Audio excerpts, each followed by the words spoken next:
誰も極めた者がいない噛みつきの最高峰へ。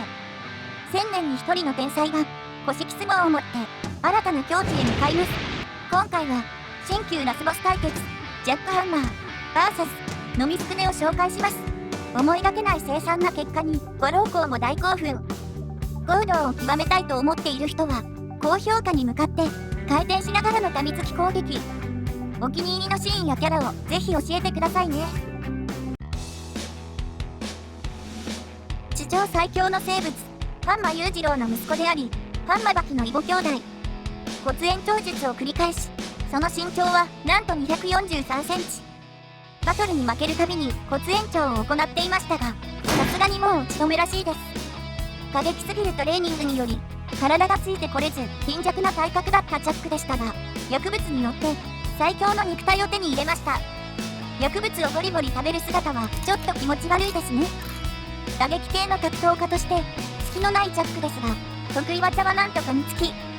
並みいる強豪を噛んで噛みまくってきたんです。しかし元ベイソーとの対決で自慢の歯が全部折れてしまいます。ただそこで諦めないのが我らがジャック。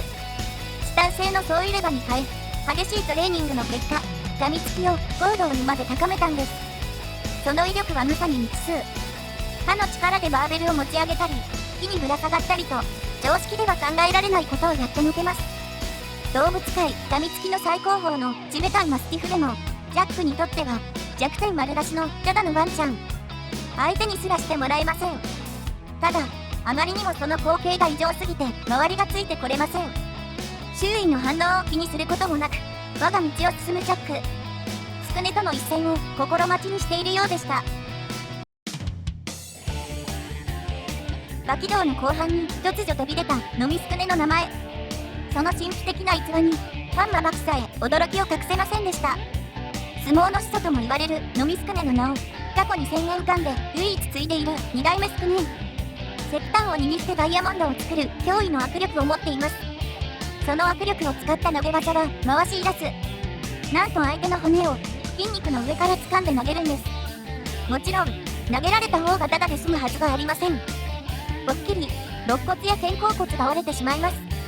あのパワー自慢のビスケットオリバでもスクネのパワーに圧倒されてしまいました。激しい戦いにもかかわらずこの絵面を見るとどこか和んでしまいますね。相撲対決でも現役横綱に相撲をさせません。あっさりと倒してしまいます。鼻息が荒いスクネは地上最強の生物の裕次郎にも戦いを挑みますが、さすがに裕次郎には歯が立ちません。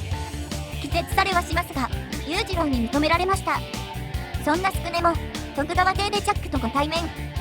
すでにお互いの戦いは始まっていました。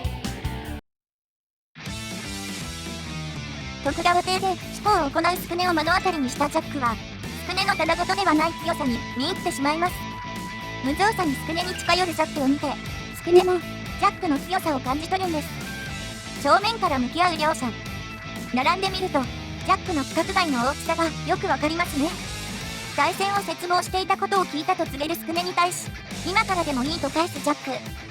スクネもだんだんとその気になってきたようです。しかし人目が欲しいと意外な答えを返すジャックに幻滅したスクネはジャックを挑発し始めました。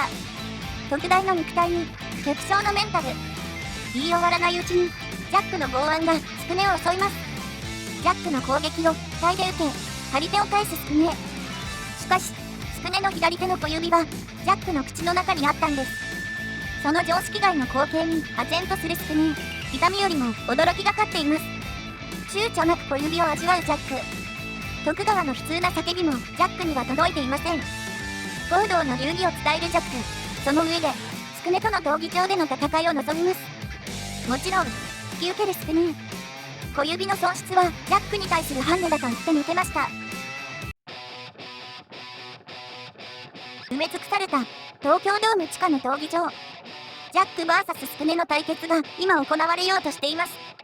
210センチ250キロのスクネに対し243センチ201キロのジャック。その大きすぎる身長差に観客からもどよめきの声が上がりました。ジャックの規格外のサイズに喜びを伝えるスクネ。ただどこか上から目線なんです。一方かつてない噛み応えを期待するジャック。その思いを挑発で返すスクネ。試合直前でもふてぶてしさが変わりません。様々な思いを胸に、今2人の対決が始まりました。四股立ちで待ち構えるスクネに向かって、ゆっくりと歩を進めるジャック。2人の距離がみるみる縮まっていきます。間合いが詰まった刹那、ジャックのゆっくりとしたパンチに反応し、ジャックに向かって無防備に飛び込んでしまいます。もちろんその隙を見逃すジャックではありません。ジャックもスクネに向かって飛び込んでいきます。交錯する両者、大量の血がほとばしりました。スクネの左肩から滝のように血が流れ落ちます。ジャックはスクネの肉片を闘技場に吐き出しました。ここでジャックは腰を落とし、顔を突き出した構えを取ります。まさに狙ってくださいと言わんばかりに、スクネはジャックの顔を蹴り上げます。しかし、ここでも出血したのはスクネの方でした。得意げに血を吹き出すジャックに対し、スクネは混合力士の構えを取るんです。スクネの飛び込みに反応しきれないジャックは、スクネのパンチをまともに受けてしまいます。続いての張り手もまともにヒットし、その勢いのまま組に行きました。もちろんこの両者が普通に組むはずがありません。肋骨をつかむスクネに対し、今度は右肩に噛みつくジャック。スクネが力を振り絞り、ジャックを投げようとしました。しかし、投げる動作の途中、動きが止まってしまいます。なんとジャックは、スクネの僧帽筋を噛み切ったのです。投げられず別れる両者、スクネは右肩からも大量に流血しています。さらに低く構えたジャックは、一瞬の隙をついて、スクネに強力な打撃を行うんです。意表をつかれたスクネは、なすすべなくダウンしてしまいました。立ち上がったスクネはまさに大木。ジャックの攻撃に微動ともしません。足を止めての激しい打ち合い。お互い一歩も主導権は譲りません。打撃攻撃の中に自然に行われる噛みつき攻撃。ジャックの噛みつきはすでに完成された体術の域となっていました。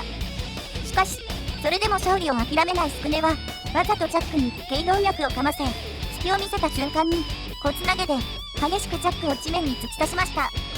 大歓声を受ける観客たち。大きな音を立てて倒れるジャック。ご老公がスクネの勝ちを宣言しようとした時に、スクネは膝から崩れてしまいます。意識が朦朧としながらもジャックを見下ろすスクネでしたが、最後までその意地を貫くことができなかったようです。なんと、この勝負を制したのはジャックハンマー。大どんでん返しとなってしまいました。ジャックの強さに称賛を送る観客たち。今まで欲しかった本当の意味での勝利を味わうことができたようです。スクネに勝利し、ハンマ裕次郎との対戦を望むジャック。ジャックの挑戦はまだまだこれからです。